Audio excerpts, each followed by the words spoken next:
राज्यसभा में मंगलवार को विपक्षी सदस्यों के हंगामे के बीच मार्शल बुलाने पर कांग्रेस नेता राहुल गांधी ने 15 विपक्षी दलों के साथ संसद से विजय चौक तक मार्च निकाला। राहुल गांधी ने आरोप लगाया कि सरकार ने सदन में लोकतंत्र की हत्या की। राहुल ने बाहरियों को बुलाकर सांसदों की पिटाई कराने का भी आरोप लगाया। वहीं राहुल गांधी ने सरकार पर आरोप लगाया कि विपक्ष को संसद में बोलने की अनुमति नहीं है। उन्होंने कहा कि सरकार ने किसानों के मुद्दे पर चर्चा नहीं करवाई, जासूसी कांड पर भी चर्चा नहीं करवाई। सरकार विपक्ष की आवाज दबा रही है। देश की 60% जनता की आवाज नहीं सुनी गई। जनता की आवाज का अपमान हुआ है। हम किसानों के मुद्दे संसद के अंदर नहीं उठा सके, इसलिए बाहर आए हैं। ये लोकतंत्र की हत्या से कम नहीं। छत्तीसगढ़ से सांसद छाया वर्मा और फूलोदेवी नेताम ने आरोप लगाया कि उनके साथ सदन में धक्का मुक्की की गई। फूलोदेवी नेताम ने कहा उन्हें कई जगहों पर चोटें आई हैं। उन्होंने कहा कि सदन में उनकी बात नहीं सुनी गई, बिना चर्चा के बिलों को पास कराया गया। इधर राज्यसभा में हुई धक्का मुक्की की घटना के बाद उपसभापति एम वेंकैया नायडू ने अधिकारियों के साथ चर्चा की। इस दौरान अधिकारियों ने उन्हें बताया कि सदन में किसी भी बाहरी को सुरक्षाकर्मी के तौर पर तैनात नहीं किया गया था। उपसभापति ने सरकार और विपक्षी दलों के प्रतिनिधिमंडलों से भी मुलाकात की और घटना के बारे में उनकी राय पूछी। राज्यसभा में विपक्षी सदस्यों के हंगामे को लेकर संसद में तैनात सिक्योरिटी अधिकारियों का बयान सामने आया है। सिक्योरिटी असिस्टेंट अक्षिता भट्ट ने बताया कि पुरुष सांसद जो प्रदर्शन में शामिल थे मेरी तरफ दौड़े और सुरक्षा घेरा तोड़ने की कोशिश की और इस दौरान सांसद छाया वर्मा और फूलोदेवी नेताम ने सुरक्षा घेरा तोड़ने में साथी पुरुषों की सांसदों की मदद की।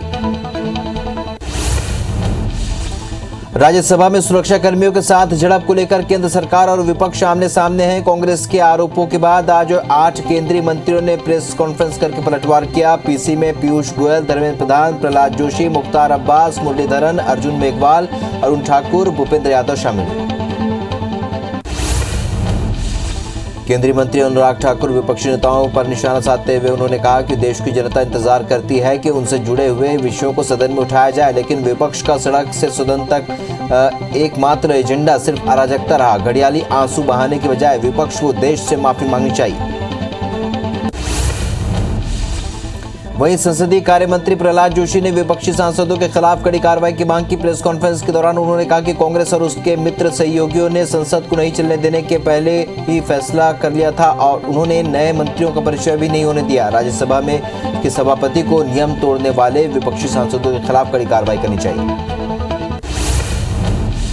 वहीं विपक्षी सांसदों पर राज्यसभा में सदन के नेता पीयूष गोयल ने भी जमकर हमला बोला। उन्होंने कहा कि उस सत्र में हमने लगातार बहुत ही दुखद और शर्मनाक घटनाएं देखी। पूरे विपक्ष की मंशा शुरू से ही सदन की गरिमा गिराने और सत्र को नहीं चलने देने की रही। ओबीसी संविधान संशोधन विधेयक में भी शायद एक राजनीतिक मजबूरी में उन्होंने सदन को चलने दिया। ट्विटर और कांग्रेस के बीच विवाद बढ़ता ही जा रहा है। पार्टी के पूर्व अध्यक्ष राहुल गांधी का ट्विटर हैंडल लॉक किए जाने के विरोध में आज यूथ कांग्रेस के अध्यक्ष श्रीनिवास बीवी ने ट्विटर पर नाम बदलकर राहुल गांधी कर दिया। वहीं प्रियंका गांधी ने भी प्रोफाइल फोटो बदलकर राहुल गांधी की तस्वीर लगा दी। ट्विटर अकाउंट ब्लॉक होने पर राहुल गांधी ने भी चुप्पी तोड़ी है। उन्होंने इंस्टाग्राम अकाउंट पर पोस्ट कर कहा कि अगर दया और सहानुभूति दिखाना गुनाह है तो वो दोषी हैं। उन्होंने कहा कि अगर रेप और हत्या के खिलाफ आवाज उठाना गुनाह है तो वो सजा के लिए तैयार हैं।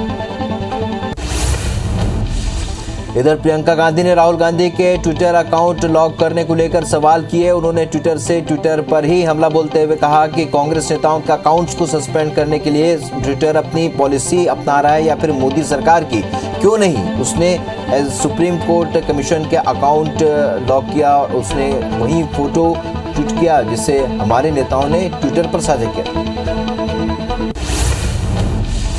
पश्चिम बंगाल के सीएम ममता बनर्जी और पीएम नरेंद्र मोदी के बीच टकराव जारी है। कोरोना वैक्सीन के सर्टिफिकेट पर प्रधानमंत्री नरेंद्र मोदी के फोटो पर ममता बनर्जी ने तंज कसा है। उन्होंने कहा कि पीएम मोदी ने कोविड-19 वैक्सीन के सर्टिफिकेट पर अपनी तस्वीर लगाई है, अब उन्हें डेथ सर्टिफिकेट पर भी अपनी तस्वीर लगानी चाहिए।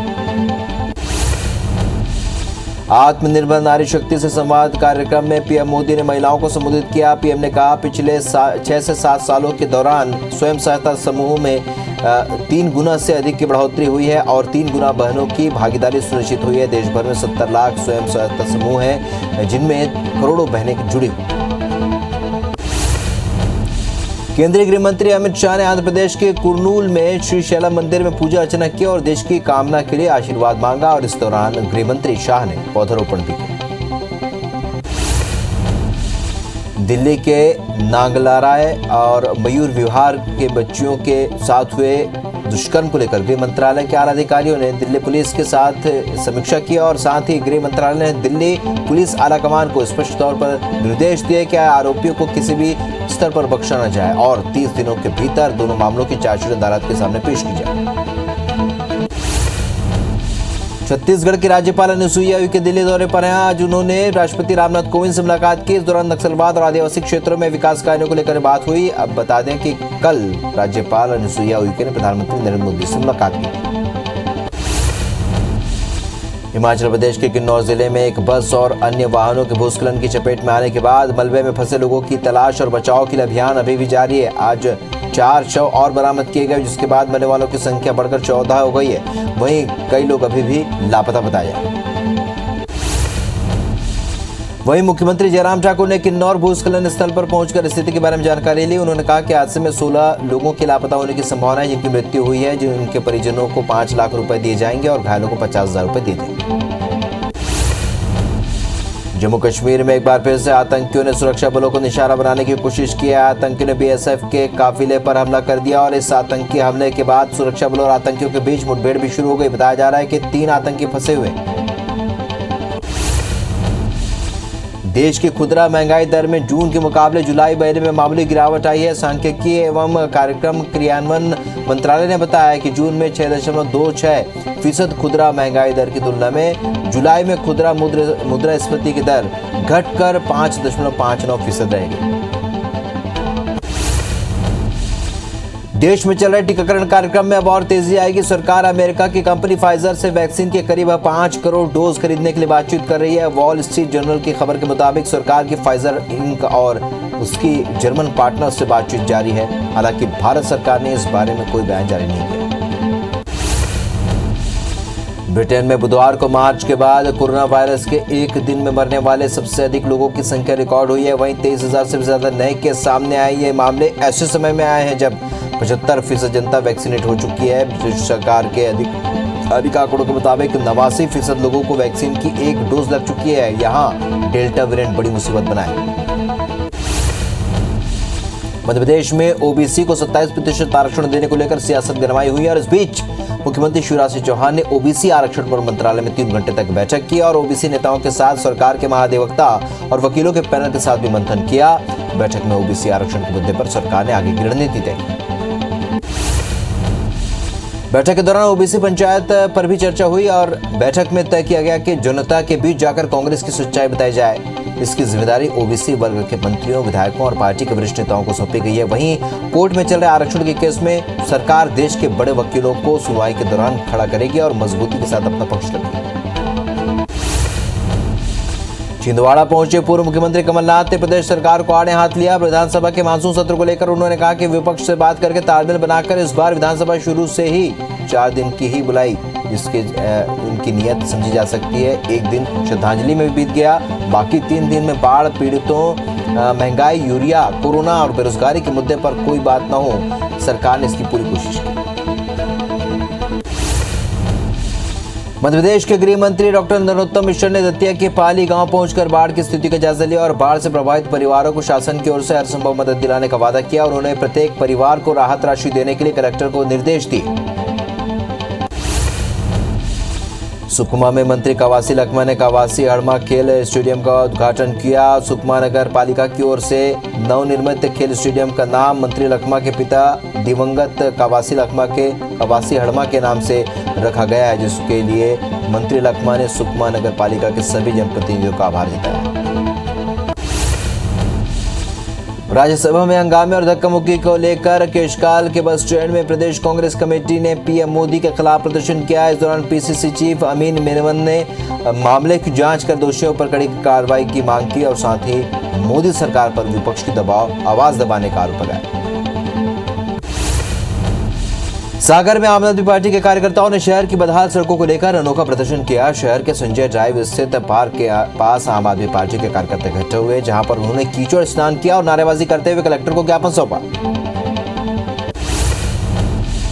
कवर्धा में जेसीसीजे के कार्यकर्ताओं ने पंडरिया से बजाक तक बनने वाले सड़क निर्माण में वन और खनिज संपदा के दोहन का आरोप लगाया। साथ ही शिकायत पत्र पर खून से अंगूठा लगाकर कार्रवाई की मांग की। कार्यकर्ताओं ने सड़क निर्माण में वन और पीडब्ल्यूडी विभाग के अधिकारियों पर अनियमितता बरतने का आरोप लगाया।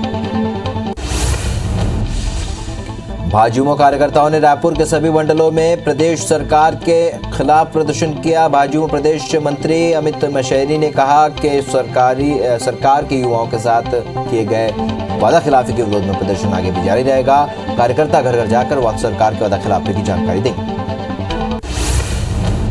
शाहजहांपुर में भाजपा कार्यकर्ताओं ने बैंक कर्मचारी पर कार्रवाई की मांग को लेकर कलेक्टर को मुख्यमंत्री के नाम ज्ञापन सौंपा।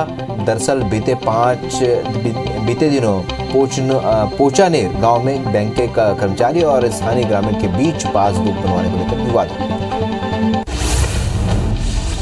बिलासपुर हाईकोर्ट ने जीरा मामले की सुनवाई 7 सितंबर तक के लिए बढ़ा दी है। दरअसल एनआईए की ओर से पूरे दस्तावेज पेश नहीं किए गए, जिसकी वजह से सुनवाई की तारीख बढ़ा दी गई है। बता दें कि दरभा थाने में दर्ज आपराधिक प्रकरण को हाईकोर्ट में चुनौती दी गई।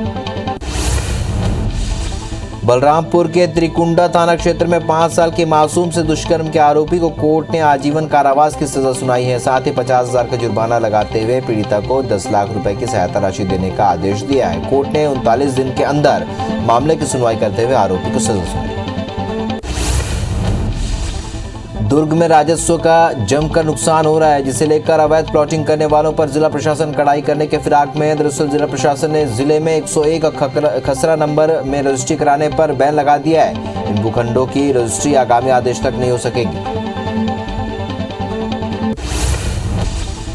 कवर्धा में चिटफंड कंपनी की ठगी के शिकार हुए लगभग 14,000 से भी ज्यादा लोगों ने आवेदन जमा किया है, जिनमें से कवर्धा तहसील में 3,900 और लोहारा में 7,000 से भी ज्यादा लोगों के आवेदन शामिल हैं। और पूरे मामले में कलेक्टर रमेश शर्मा जांच के बाद कार्रवाई करने की बात कह रहे हैं।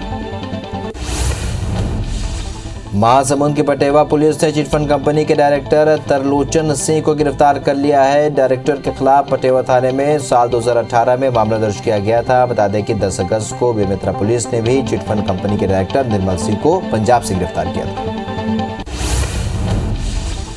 इंदौर की द्वारकापुरी पुलिस ने जिला निर्वाचन अधिकारी की शिकायत पर 2 युवकों को फर्जी वोटर कार्ड बनाने के आरोप में गिरफ्तार किया है। साथ ही उनके पास से दस्तावेज बनाने में उपयोग किए जाने वाले उपकरण जब्त किए हैं। फिलहाल दोनों आरोपियों से पूछताछ की जा रही है। भोपाल क्राइम ब्रांच टीम ने 8 बाजारों में नकली नोट खपाने वाले एक गिरोह के 3 सदस्यों को गिरफ्तार कर लिया है। आरोपी अपनी फोटो कॉपी की दुकान पर प्रिंटर से नकली नोट छापते थे।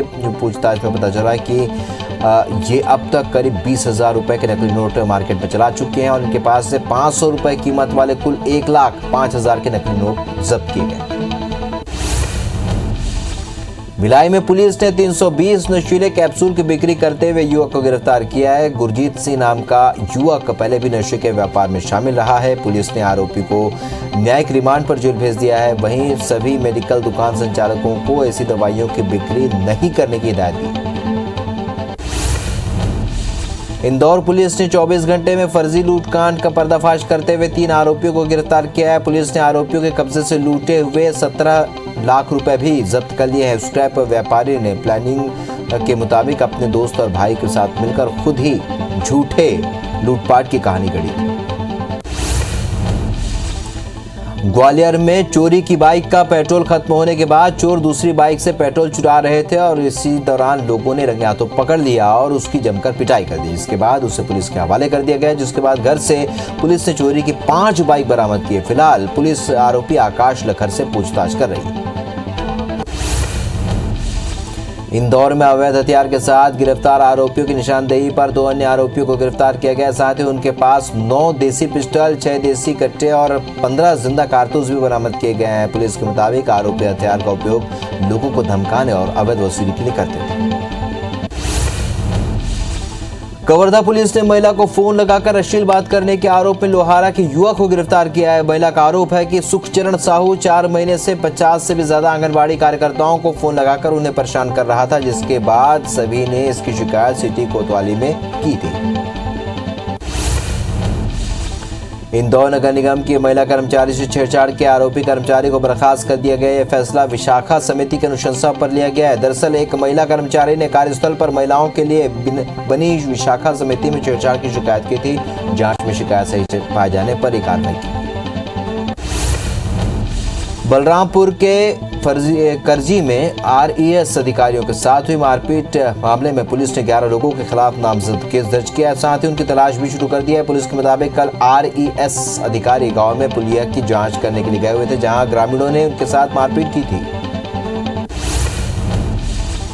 ओरछा तहसील कार्यालय में छापेमारी करते हुए लोकायुक्त ने बाबू प्रदीप बबेले को रिश्वत लेते हुए रंगे हाथों गिरफ्तार कर लिया। नामांतरण के एवज में बाबू ने महेश यादव से 50,000 रुपए रिश्वत की मांग की थी। इसकी शिकायत पर पहुंची सागर लोकायुक्त की टीम ने बाबू को 50,000 की रिश्वत के साथ पकड़ा। मध्य प्रदेश में आज से E-FIR सेवा शुरू कर दी गई है, जिसके तहत फरियादी अब कहीं से भी ऑनलाइन FIR दर्ज करा सकेंगे। 24 घंटे E-FIR करने की सुविधा रहेगी। फरियादी mppolice.gov.in वेबसाइट पर E-FIR कर सकेंगे। बता दें कि ये सेवा यूपी, राजस्थान और दिल्ली में पहले से चल रही है। रायपुर के चौरसिया कॉलोनी से लापता हुए बच्चे के मामले में नया मोड़ आया है। परिजन अब बच्चा चोरी की आशंका जता रहे हैं। बता दें कि बच्चा बुधवार रात से लापता है, जिससे पहले नाले में बहने की आशंका जताई गई थी, जिसकी वजह से नाले में लगातार बच्चे की तलाश की जा रही थी, लेकिन बच्चा नहीं मिला। रीवा में नाव चलाने के दौरान नदी में डूबे नाबालिग का शव बरामद कर लिया गया। रेस्क्यू टीम ने सुबह नाबालिग का शव ढूंढ निकाला। वहीं नाबालिग को खोजने निकले बड़े भाई का कोई सुराग नहीं मिला है। नाबालिग को खोजने गए बड़े भाई ने भी सुबह नदी में छलांग लगाई थी, जिसका रेस्क्यू जारी। बलौदाबाजार कलेक्टर सुनील जैन ने Bilaigarh Atmanand English medium school के मरम्मत कार्य का औचक निरीक्षण किया। इस दौरान उन्होंने मरम्मत कार्य में हो रही देरी को लेकर SDO के ऊपर नाराजगी जाहिर की और जल्द काम पूरा करने के निर्देश दिए। महासमुंद के बोकरा मुड़ा कला सरकारी स्कूल में शिक्षकों की कमी के कारण बच्चों की पढ़ाई प्रभावित हो रही है। बता दें कि बोकरा मुड़ा कला हाई स्कूल में 9वीं से लेकर 12वीं तक के 187 छात्र अध्ययनरत हैं। स्कूल में 14 शिक्षक पदस्थ थे, जिनमें से 13 शिक्षकों का ट्रांसफर स्वामी आत्मानंद स्कूल में कर दिया गया। प्रदेश के कई जिलों में स्कूलों में बढ़ती संक्रमण का साइड इफेक्ट बिलासपुर के स्कूलों में भी देखने को मिला है। स्कूल आने वाले बच्चों की संख्या लगातार घटती जा रही है, जिसकी वजह से शिक्षकों को गिने चुने बच्चों को ही पढ़ाना पड़ रहा है। जिले में करीब 20% बच्चे स्कूल आ रहे हैं। मध्य प्रदेश में 1 सितंबर से महाविद्यालयों के नए सत्र में ऑफलाइन क्लासेस शुरू हो रही है। उच्च शिक्षा विभाग ने बताया कि क्लास में उन्हीं छात्रों को एंट्री दी जाएगी जिन्हें वैक्सीन लग चुकी है। कर्मचारियों और टीचिंग स्टाफ के लिए वैक्सीनेशन ड्राइव चलाया जाएगा। उच्च शिक्षा विभाग के अतिरिक्त संचालक डॉक्टर सुरेश सिलावट का कहना है कि छात्रों को गाइडलाइन का पालन करना अनिवार्य है। उज्जैन के महाकाल मंदिर में कल नागपंचमी का पर्व मनाया जाएगा, जिसे लेकर नागचंद्रेश्वर मंदिर परिसर को साफ किया गया। साल में एक बार खुलने वाले नागचंद्रेश्वर मंदिर के पट आज रात 12 बजे खोले जाएंगे और मंदिर के पट खुलते ही महानिर्वाणी अखाड़े के महंत नागचंद्रेश्वर का विशेष पूजा होगा। जनता की समस्याओं के निराकरण के लिए प्रशासन खुद ही जनता के द्वार जा रहा है और इसकी शुरुआत रांझी में आयोजित शिविर के साथ हो गई है। जबलपुर कलेक्टर करणवीर शर्मा के निर्देश पर नगर निगम ने 16 संभागों में जन समस्या निवारण शिविर लगाने का फैसला लिया है। इसके तहत लोगों की समस्याओं का निराकरण किया जाएगा। सरगुजा में बीजेपी ने क्रीड़ा सम्मान समारोह आयोजित किया, जहां पर बेहतर प्रदर्शन करने वाले खिलाड़ियों और उनके प्रशिक्षकों का सम्मान किया गया। और इस दौरान बीजेपी नेताओं ने कहा कि अगर बेहतर अवसर मिले तो ग्रामीण क्षेत्रों में भी बेहतर खिलाड़ी निकलकर भारत के लिए पदक हासिल कर सकते हैं। कांकेर के नरहरपुर में तुस्कर हाथी का दल पहुंच गया, जहां पर एक दंतैल हाथी ने बहाना पानी गांव के खेत और बाड़ी को नुकसान पहुंचाया। वन मंडलाधिकारी के मुताबिक तुस्कर हाथी का दल महासमुंद से गरेबंद होते हुए कांकेर पहुंचा है, जिसे लेकर ग्रामीणों को सतर्क किया गया है। राजधानी रायपुर में कल शाम झमाझम बारिश हुई, वहीं आज सुबह से अच्छी धूप निकली और बता दें कि मौसम विभाग ने आगामी 4 दिनों बाद बारिश होने की संभावना जताई है। इसके साथ ही तापमान में कोई खास बदलाव नहीं देखा गया, पर सरगुजा संभाग में बारिश के चक्रवात बनते दिखाई दे रहे। स्वतंत्रता दिवस के मद्देनजर छत्तीसगढ़ के नक्सल प्रभावित जिलों सहित राजधानी में सुरक्षा व्यवस्था बढ़ाई जा रही है। बस्तर में सर्चिंग बढ़ाने और बाहर से आने वाली गाड़ियों पर विशेष नजर रखने के निर्देश दिए गए हैं। पुलिस अपने सूचना तंत्र को सक्रिय कर ये पता लगाने में जुटी है कि किसी नक्सल प्रभावित गांव में स्वतंत्रता दिवस पर काला दिवस मनाने की तैयारी तो नहीं है।